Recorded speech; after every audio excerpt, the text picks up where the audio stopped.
Hi, my name is Kay Brown, and my speech today is Children and Medications for Mental Disorders.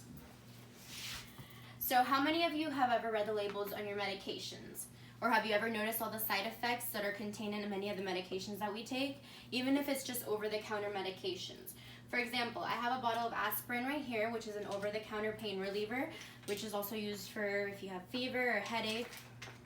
And these are very mild side effects. These side effects include hives, asthma or wheezing, facial swelling, and even shock. Keep in mind that these side effects don't always occur to the person that's taking the medication, but there's always that risk. Now, regarding mental disorders, more and more people in the U.S. are becoming more aware of mental health, and more younger people are battling with mental health issues.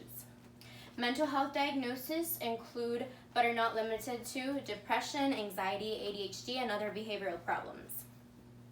Now, according to the Child Mind Institute, in 2015, of 74.5 million children in the United States, an estimated of 17.1 million have or have had a psychiatric disorder.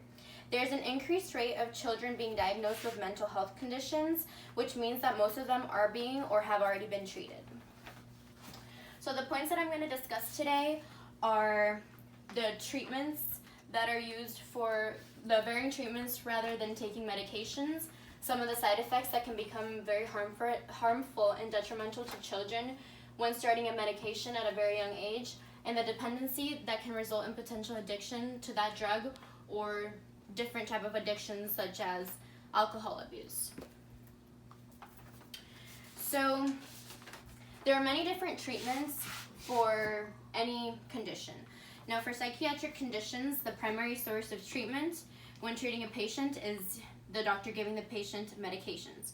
However, there are other types of effective treatments such as psychotherapy or talk therapy, which for children, psychotherapy alone is usually the best option. Yet many providers still prescribe the medication in order to help with their symptoms. Other treatments may include family counseling and support from the parents. According to the National Institute of Mental Health, assessment results may suggest that a child's behavior is typically related to stress at home or at school, or is the result of a disorder for which treatment would be recommended. Now, oftentimes when a child has a mental disorder or a psychiatric disorder, it begins from home or from school. It is important for the patient to carefully consider all aspects of the to carefully consider all the aspects of the child's life when understanding the child's diagnosis.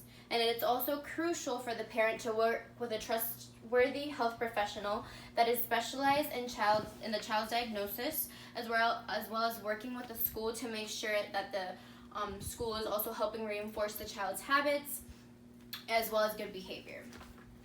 Now, there's a variety of treatments with mental health disorders. However, many healthcare professionals still find it best for the patient or the child to take medications. These medications can have a lot of side effects.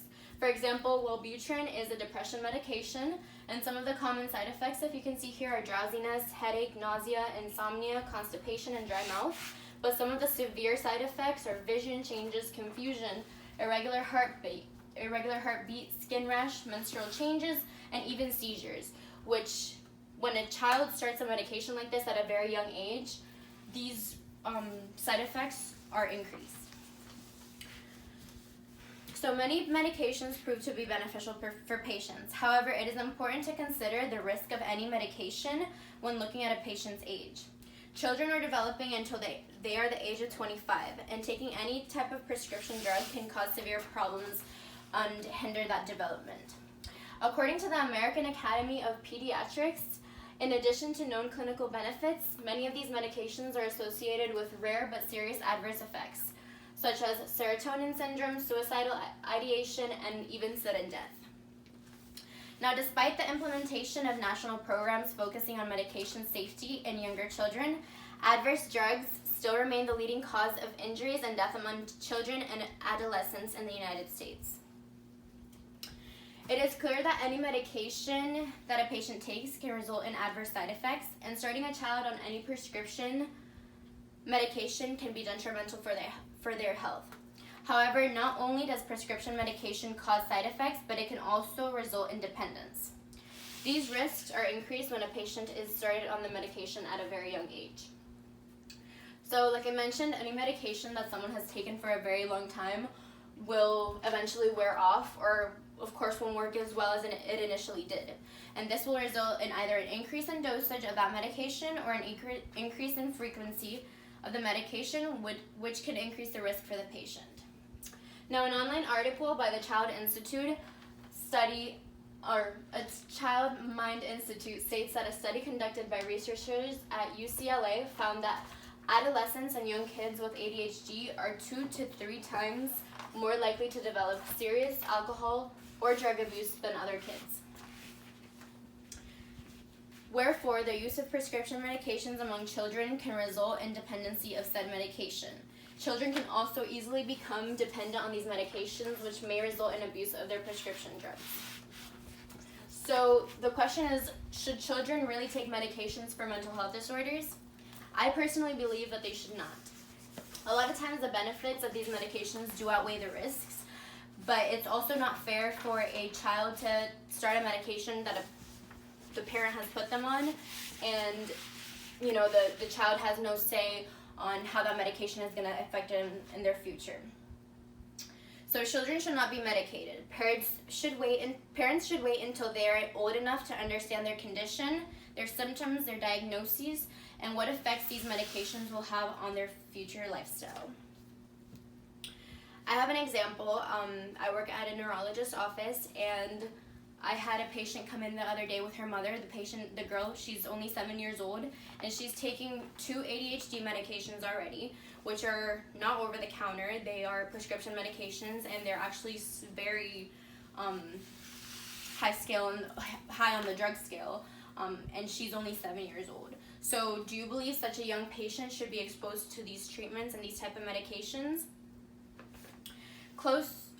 It is important to keep in mind that every case is different. However, prescription medications for psychiatric conditions should be carefully considered when starting a young patient on it. So will these medications truly benefit our future children in the long run? Think about it.